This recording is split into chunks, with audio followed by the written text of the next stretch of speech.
Hello everyone, welcome back to English draw. आज के इस वीडियो में हम फिर से बात करेंगे चतुर्थ श्रेणी कर्मचारी भर्ती 2025 के बारे में। आज का हमारा मॉडल पेपर नंबर होगा पेपर नंबर 61। तो स्टार्ट करें क्वेश्चन नंबर फर्स्ट क्वेश्चन लिखा है she blank in this company since 2019।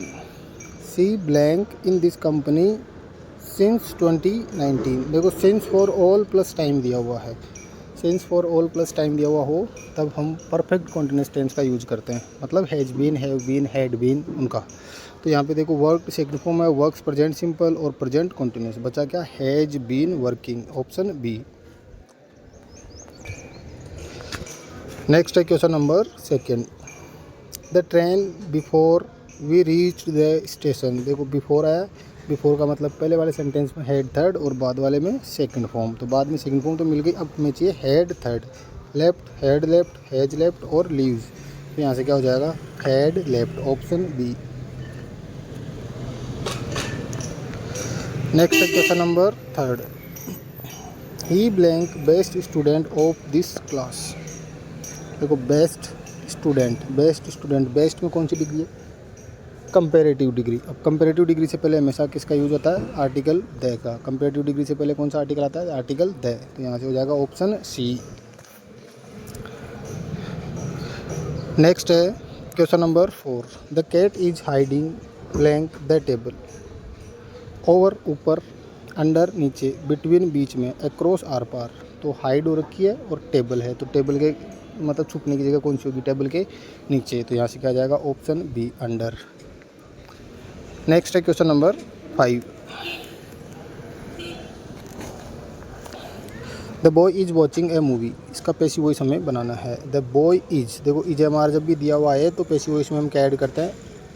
Being add करते हैं। तो यहाँ से क्या हो जाएगा? देखो is watched, watch being, is being और has been. Only C option है जिसके अंदर हमें इज बीइंग दिया है, तो ऑप्शन सी है वो राइट आंसर हो जाएगा। नेक्स्ट है question number 6। Do they sell books here. Interrogative sentence है, पैसिव वॉइस में चेंज करना है। डू डज दिया हुआ है और डू डज जब भी दिया हुआ है तो पैसिव वॉइस में क्या आता है? इज, एम और are. Are books sold here by them. Are books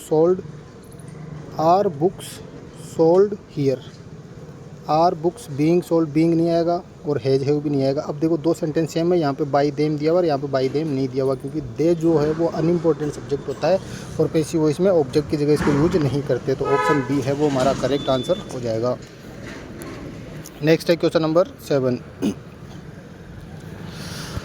he said I am going to market. Change into indirect speech. Indirect speech में चेंज करना है। ठीक है, ही सेड, तो ही सेड का सेड रह जाएगा, कनेक्टिव आ जाएगा दैट, क्योंकि सिंपल सेंटेंस दे रखा है हमें रिपोर्टेड स्पीच में। आई है फर्स्ट पर्सन, सब्जेक्ट के अकॉर्डिंग बन जाएगा ही। इज एम आर किस में चेंज होगा? वॉज वर में। तो देखो ही वॉज, इज और गोज। ओनली बी ऑप्शन है जिसके अंदर हमें वॉज दे रखा है, तो राइट आंसर हो जाएगा ऑप्शन बी। नेक्स्ट है question number 8। The teacher said to the student do not be late, don't be late. Indirect speech में चेंज करना। The teacher said to the student advise. देखो do not आ गया, do not हट जाएगा और हम क्या करेंगे? नोट टू और V1। क्या करेंगे? Not to V1।